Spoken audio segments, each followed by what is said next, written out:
Cat 2025 का result आ गया है और अगर ऑनेस्टली पूछोगे तो नेक्स्ट 30 डेज में आप क्या डिसाइड करते हो, क्या डिसीजंस लेते हो, could define your career.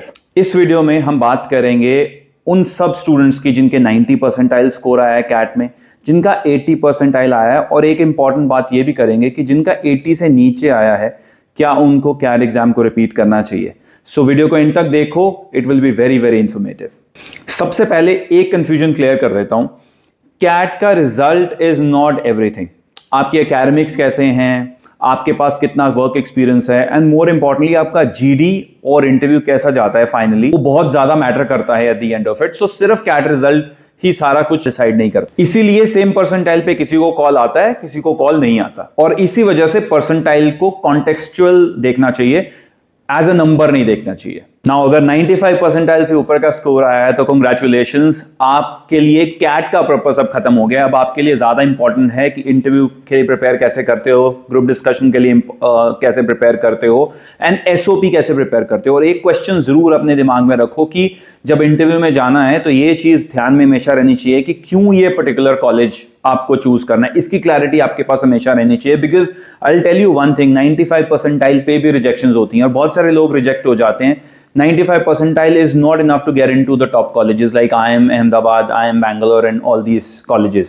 Important है कि आप बाकी जो चीजें हैं जिनकी 50% के आसपास वेटेज होती है उनके ऊपर आप फोकस करो, अपने वर्क एक्सपीरियंस के ऊपर फोकस करो, एसओपी के ऊपर फोकस करो, और बेसिक इंटरव्यू के क्वेश्चंस को पूरी तरह से आप प्रिपेयर करो। अब आते हैं 90 से 94 परसेंटाइल वाले कैंडिडेट्स पे। सबसे ज्यादा कंफ्यूज लॉट ये होता है, because they have been targeting the top IIMs, but अब स्कोर वो आया नहीं है। तो अब ये लॉट जो होता है वो सोचता है कि क्या मैं दोबारा एग्जाम दूं, क्योंकि they will be like I want to target only the IIM. अगर उसमें पहले एबीसी में नहीं किया तो एमबीए करने का कोई फायदा नहीं है। But that is where the mistake lies, because 90 to 94 percentile भी एक बहुत अच्छी परसेंटाइल है। You can get some really really good colleges in that, and बहुत अच्छा करियर बन सकता है। आपके बहुत सारे आईएम्स ही आपको मिल जाएंगे, आपको आईएमटी गाजियाबाद जैसे, एमडीआई जैसे कॉलेजेस मिल जाएंगे, which are very very good colleges. तो ईगो पे नहीं लेना है इस पॉइंट पर आकर। हाँ, अगर आपको लगता है कि आप अभी भी इंप्रूव कर सकते हो, यू थिंक आपके पास एक प्लान है, स्ट्रैटेजी है,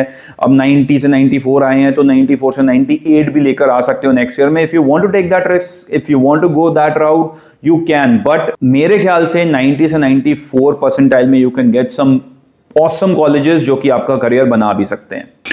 अब मैं आता हूं उन स्टूडेंट पे जिनकी 80 से 90 परसेंटाइल की परसेंटाइल आई हुई है। पहली बात तो आपको बता दूं, आप वीक कैंडिडेट नहीं हो। ऑफ कोर्स आप लोगों ने आईएम्स को टारगेट करने का सोचा था, एटलीस्ट ये सोचा था कि किसी ना किसी आईएम में मुझे जरूर मिल जाएगा, बट अभी भी आपकी परसेंटाइल में आपको अच्छे कॉलेजेस मिल सकते हैं। अब आप फोकस करो कॉलेज सिलेक्शन पे, बिकॉज कॉलेज सही सिलेक्ट कर लिया, इस परसेंटाइल में आपको अच्छे कॉलेजेस मिल जाएंगे। बट हम यहां पर कंफ्यूज रहते हैं कि नहीं अब रिपीट करें, इस कॉलेज में जाएं, उस कॉलेज में जाएं, रैंडम फॉर्म्स भरते हैं। वो प्रॉब्लम से आपको बचना पड़ेगा, बिकॉज अगर आप उस लूप में चले गए तो you will and up missing the right set of colleges, because 89 percentile, 87 percentile, 85 percentile पे आपको कुछ डिसेंट कॉलेजेस मिल जाते हैं। पॉइंट इज कि हम उन कॉलेजेस के फॉर्म्स को भरें, रैंडमली फॉर्म्स ना भरते रहें, बिकॉज अगर हमने वो किया तो हमारे हाथ से वो वाले कॉलेजेस निकल जाएंगे जो अच्छे हैं, जो आपका करियर बना सकते हैं। Because at the end of it आपको मैं बता दूं कि हर कॉलेज में टॉप 20-30% लोग ही ऑलमोस्ट प्लेसमेंट्स को डोमिनेट करते हैं। तो बिकॉज आपकी परसेंटाइल ऐसी है कि अगर आप टियर 2 कॉलेजेस में भी जाते हो तो आप उन टियर 2 कॉलेजेस में टॉप 20-30% स्टूडेंट्स में हो सकते हो, तो आपकी प्लेसमेंट में डोमिनेशन होने के बहुत चांसेस हैं। और अगर आपने एक अच्छे आरओआई वाला कॉलेज पकड़ लिया कि 10-11 लाख रुपए की फीस में आपको 10-11 लाख की एवरेज प्लेसमेंट मिल रही है, so that's not a bad outcome at all.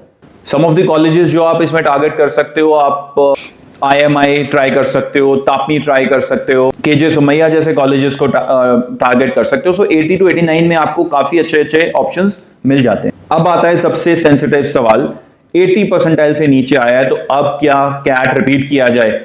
देखो, कैट रिपीट सिर्फ तब करो अगर आपके पास स्ट्रैटेजी है, अगर आपके पास प्लान है। अगर आप सिर्फ रैंडमली बिकॉज स्कोर नहीं आया और ईगो हर्ट हो चुकी है और अब मुझे 80 से मुझे 90-95 सिर्फ आईएम्स ही चाहिए, या एटलीस्ट कोई ना कोई आईएम्स चाहिए, या सिर्फ टियर 1 कॉलेजेस चाहिए, तो अगर कोई ईगो बूस्ट करने वाली बात आ गई है तो फिर ये गलत डिसीजन हो जाएगा। बट सही तब हो सकता है अगर आपके पास प्लान है, आपके पास पूरी स्ट्रैटेजी है, आप जस्टिफाई कर सकते हो कि आपने एक साल पूरा मिस करने के बाद you will get into a better college जो कि आपके करियर को एक अच्छी डायरेक्शन दे सकता है, rather than going into a college जो कि 80 परसेंटाइल से नीचे वाला कॉलेज है और वो आपको उतना किक स्टार्ट नहीं देगा करियर में।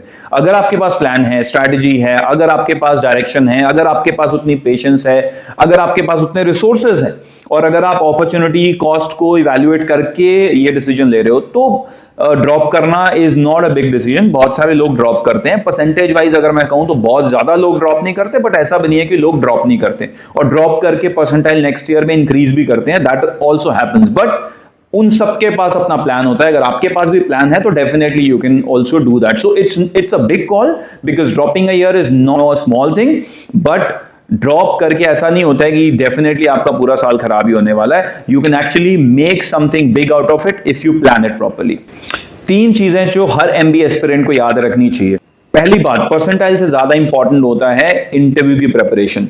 दूसरी बात, 20 to 30% लोग हर कॉलेज के जो प्लेसमेंट्स है उसको डोमिनेट करते हैं। तो अगर आप अपने कॉलेज के 20-30% स्टूडेंट्स में आ जाते हो तो आप अच्छी प्लेसमेंट लेकर ही जाओगे, whether it is tier 1 college और टियर 2 कॉलेज, कोई फर्क नहीं पड़ेगा ज्यादा। और तीसरी बड़ी इंपॉर्टेंट चीज, एमबीए कंपाउंडिंग का गेम है। आप आज का डिसीजन लेते हो उसका इंपैक्ट हो सकता है अगले 5 साल में आए, इमीडिएटली वो ना दिखे।